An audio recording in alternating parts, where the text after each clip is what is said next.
I'm a 78-year-old retired car salesman living in a suburban area of Chicago, Illinois. After my wife passed away, I moved in with my son and saw a lot of stuff I never would have expected. I just didn't want to be lonely, but my son knew I was hard of mobility and still put me up in the bedroom upstairs. I've basically lived in this bedroom, and for the most part I only get up to use the bathroom down the hall. But as much as I hate to say it, I guess I was too depressed after the passing of my wife to get on my son's back about letting me live downstairs. He would probably never budge anyway. He's got a job and a whole family of his own, so he's too busy to even think about the old cadre wasting away upstairs. Sometimes I wonder if they've all forgotten about me. They barely come into my room to talk to me anyway, and it's getting to be more and more that the people in my TV shows feel like closer friends than my own son and grandkids. They get so bored that I even spy on my neighbors just to have something to do. My bed is close enough to the window that I can see into their backyard without getting up. For a few years, I think I saw more of that family than I did my own. It was a middle-aged guy named Mike, who was living with his mother and sister. Well, I don't know who owned the property, but I figured it was Mike's based on what I ended up seeing happen there. I swear, those folks seemed nice on the outset. Nothing to evoke suspicion, just quaint, happy little lives that made me feel more comfortable in my own boring, bedridden existence. I'd seen them talk to each other on their back porch in the evenings or go out gardening in the mornings, and I never heard anything unusual for the longest time. That was until a couple years after I moved in, around Christmas time. I had just turned off the TV and was turning in to sleep for the night when I heard people arguing. Go to hell, you stupid tramp! You're a sorry piece of crap! The voices weren't familiar, so I knew it was coming from next door.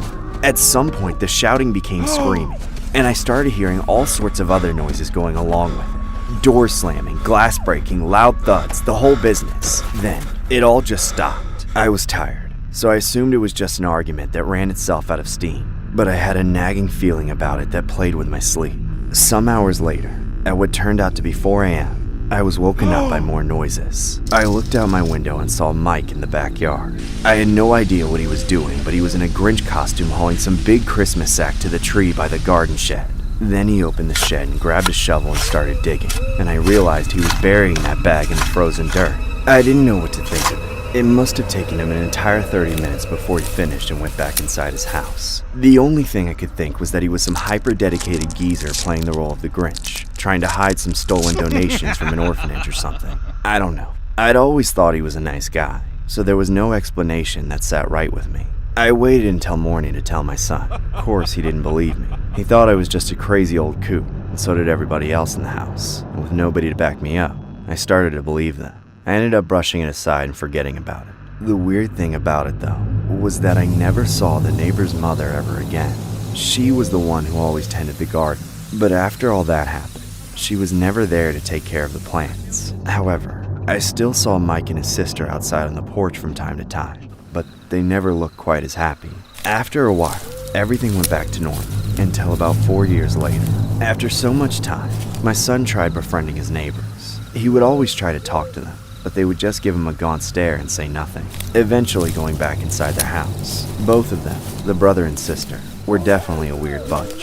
But things got a little more disturbing right around Christmas, just like before. It seemed like it was happening all over again. There was shouting, then screaming, then a tussle and a thud, then a sudden silence. This time, I stayed up to watch. This all happening twice was way too strange for me to sleep on it. It was right around 4 in the morning again. I stood up out of my bed to get a closer look out the window. I could see him coming out the back door. He was again dressed as the Grinch, dragging a big bag of something to the tree and burying it under the dirt. That's when, out of nowhere, Mike turned his head and looked straight into my window. I quickly closed the blinds, but he had already seen me. A few minutes later, I couldn't help but peek. And what else did I see but the man himself in the window right across from mine, still in costume, glaring at me. I tried to act casual and play it off. So I opened the window and tried to make conversation across the way. Nice Grinch outfit. Thanks, buddy. Nice night out too, isn't it? Indeed it is. So, what are you doing up so late? That's when Mike stares at me, not saying a word. Anyway, have a good rest of your night. Merry Christmas. Then, Mike waves his hand by, and in that moment, I saw a flash of blood soaked into the palm of his hand. Right away, he realized he made a mistake and tried to cover for it by closing the blinds immediately. But it was too late. I laid starkly awake all night after that, worried with anxious thoughts about what the reason for that bloody hand could have been from. The only conclusion I could reach was that he'd taken the life of his mother and sister and buried them in the backyard to keep it a secret. I didn't bother telling my son because I knew he would just brush me off, so I eventually called the cops. By morning, the cops were out in front of Mike's house, and he was immediately apprehended. Turns out that Mike's mother died in an altercation with his sister, and he helped her cover it up. Over the years, the sister had gotten ill and eventually died young. As for why he wanted to bury her in the backyard too, it was alleged that he did it for financial reasons. Just goes to show what people will do when money is tight. But if you ask me, I think the cops barely got half the truth out of that guy. I bet something way worse happened inside that house. The story was inspired by a downright terrifying incident that happened in Chicago, Illinois. Here's the photograph of the quote-unquote Grinch, a man named Michael who was 45 years old at the time. He has since been charged with concealing the deaths of the deceased family members mentioned in the story of his backyard.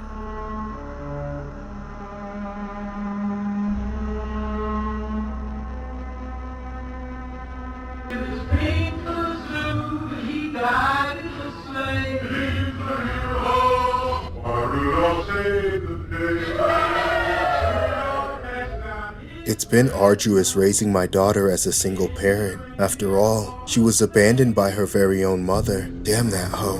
When my daughter was only a year old, my wife left us for another man coming from an affluent family. So, every night, I prayed for that wretched witch to burn. However, the Christmas season is usually when I try to keep the darkness to myself and allow my daughter to enjoy the holidays. And so, on a Black Friday, I dropped by Walmart to buy a Christmas tree with my daughter. It was packed like hell, like vultures that only care about what they can get. Everyone grabbed appliances left and right. Some were pulling each other's hair, while others stepped on those lying flat on the ground, heedless of their screams. I scurried towards the tree section, where there were two large Christmas trees amidst a bunch of small shitty trees, and one of them seemed to have caught my eye. There was something about it that made it look a little more interesting than the rest, and so I went in for a closer look. However, as I started tugging on the leaves to check what material was used, I was cussed out, not by someone in pursuit of the tree, but by this enigmatic green person in front of me. What the hell is your problem? The man said as he shoved me to the ground.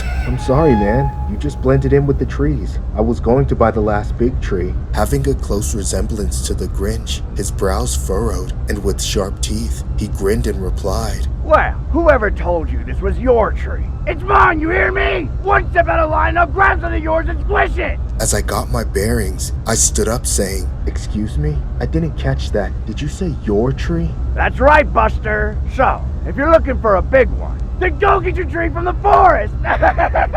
Unable to tolerate this unfathomable behavior, I stood my ground, letting him know that I was determined to buy this tree. My little girl was frightened, her body trembling as she said, Dad, can we go now? Not yet, sweetie. This is only gonna take a minute. Is that what you told your wife?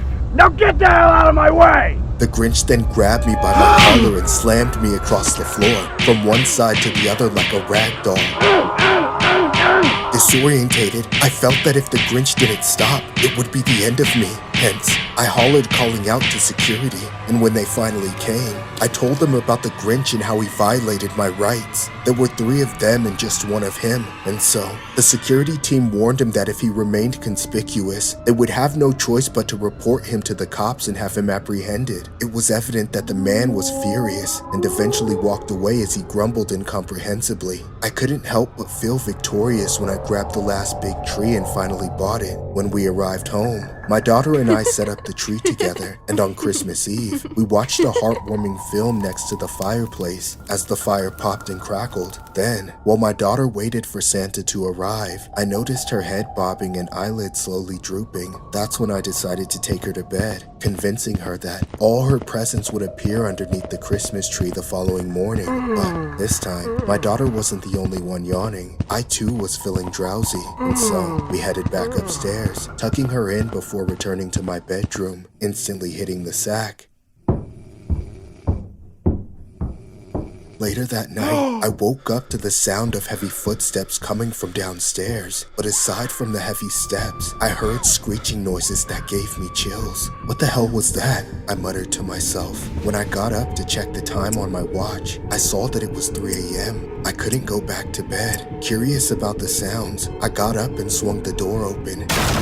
I noticed something odd coming from my daughter's room. The door to her bedroom was open, so I assumed she was the one making the noises downstairs. But then, I quickly realized that there was someone else down there when I heard a male's voice coming from the living room.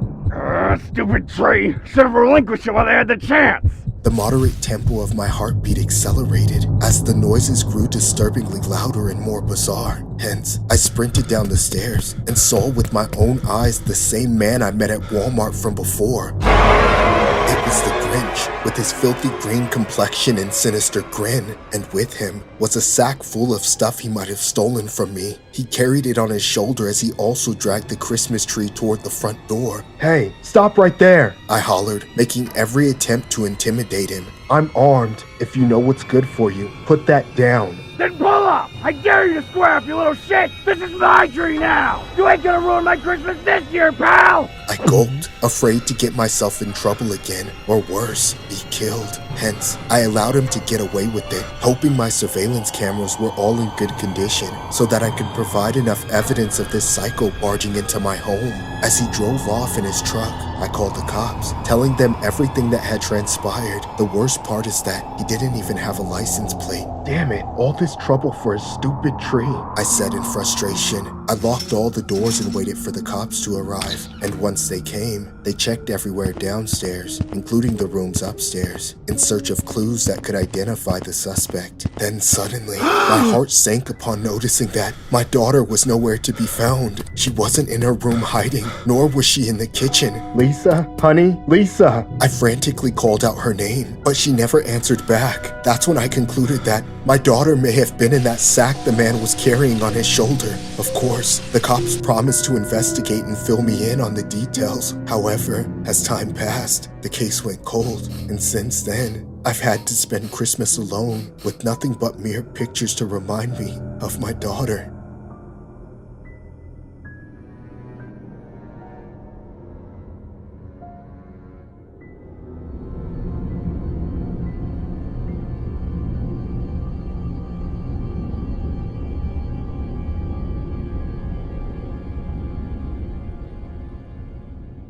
This story is from the perspective of a woman. I'm a single mother of a young teenage boy. I'm very busy with work, which means we don't have a lot of opportunities for quality time. So I like to take him with me when I go out to run errands and go shopping and whatnot. This last Christmas Eve, I took my son to the mall. Obviously, the whole place was a madhouse, but there were holiday deals and discounts all across the board, so I braved the chaos. I got my son to play a game of sorts where we both looked for the best price cuts and bonus points for anything that could be bought with food stamps. Unfortunately, he didn't find it that interesting. He played along for a little bit so I wouldn't feel bad, because he's a sweet boy. But he's definitely getting to be too old to be duped into things like that. Or at least, I thought he was maturing. I was in the Foot Locker when I realized I lost him. I immediately left to go searching. That's when I noticed a giant crowd forming outside the store. I headed out to see what the commotion was about, and there stood a man dressed up as the Grinch. I'd never seen a costume so accurate to the Jim Carrey Grinch like that before. All I knew was that this guy fit the bill if Hollywood ever needed to hire a Grinch actor. I then spotted my son waiting in line to go up and get a picture with him. I started to scold him for running off and wanted to drag him back inside, but he turned out to be far more interested in getting that picture than I thought. Jamie, where have you been? You can't just run off like that. What if somebody took you? I'm sorry, Mom. I wanted to take a picture with the Grinch. How about Santa? He seems lame. I want to pic with the Grinch, not Santa! If I wanted to pic with Santa, I would have just took a pic with your ex! I took the time out of my schedule to give my son what he wanted. The whole time we were in line, I was looking at the Grinch character. Something deep down inside me made me not trust him. He kept glancing over at us the whole time, despite the large crowd hovering around him. What made things even more strange was how he didn't break eye contact. He just kept looking at us while other folks took photos with him. I was slowly warming up to the whole idea of actually meeting him, but that's about when things started getting really weird. When it was my son's turn to get a photograph, The Grinch sat down by the bench and instructed my son to sit on his lap, despite taking standing shoulder-to-shoulder photos with every other person. Ho, ho, ho. Merry Christmas. What's your name, little boy? My name is Jamie. Jamie, you don't have to sit on his lap if you don't want to. It's okay, Mom. I want to. Are you sure? Are you deaf, lady? He said he wants to. I was completely taken aback. I wanted to bite his head off when he snapped at me like that. Everyone around us thought it was amusing, making me the laughingstock of them all. I didn't want to look like a Karen or something. So instead of freaking out right then and there, I did what I had to do to keep it together. But I made sure to stay within 30 feet of them. So, little boy, how have you been? What? I said, how have you been? How's it going, kid? I mean, it's good, but aren't you supposed to ask me what I want for Christmas? What do you think this is, some kind of charity? I'm the Grinch, not Santa. You've been hanging out with your hoe mom too much. She probably gets Christmas gifts every day with that dump truck. I think I want to go now. Wait, I'll get you what you want for Christmas. I know what it is already. You want to get rid of that helicopter mom over there, right? What? No, let me go! Where do you think you're going, you little weasel? Let him go, you freak! I slapped the creep right in the face. I grabbed my son and we got the hell out of there. Nobody in the crowd got in our way. They made room for us, actually. I guess their tune changed when they saw the way that man was interacting with my son. We didn't go back into the mall. We went straight for the car. When we got there, I was so worked up about the whole thing that I had to let my heart settle for a second before I could even think about driving away. I then said to my son, Are you okay, Jamie? He was about to answer. But then I heard the most blood-curdling scream a mother could ever hear. I looked up from my hands and saw in the rearview mirror that somebody had yanked Jamie right out of the backseat of my car. I literally screamed from the top of my lungs. That's when I realized the same green bastard was attempting to kidnap my son. I rushed out, stunned as the man stuffed Jamie into the backseat of his car. I tried to pull him off, but he was unhinged. With one blow, he pushed me away and knocked the wind out of me. I watched in horror as he slammed the door and drove off with my son. I immediately got up and started to scream and holler, desperately trying to get the whole parking lot's attention. Then, one of the security officers raced past me in their car and made a beeline straight for them, going way too fast to stop. That's when they collided with the kidnapper who was making a left turn, causing him to spin out to a halting stop. The security officer stumbled out of his car, clearly dazed by the impact, but he still kept going like some kind of retired cop. He apprehended the man while I ran over to make sure my son was okay. He was a little shaken up by the crash, but thankfully, he only had a few minor scratches and bruises. But as it turns out, that man that kidnapped my son was his own father, my worthless ex-husband. He put together the whole plan, following me around to see where I went, posing as the Grinch. The scumbag knew our son's favorite Christmas movie and tried to use it against us because he disagreed with the court's decision to give me full custody. But after that little stuff, his son will be an adult by the time he gets out of prison. That's what the dirtbag gets for putting his son through a traumatic experience on Christmas Eve. The story was inspired by a case that happened on Christmas Eve. A distraught father used a tracking device to follow his ex-partner to a shopping center. He then blocked her car in and grabbed their child in a sinister and disturbing attempt to take him out of the country.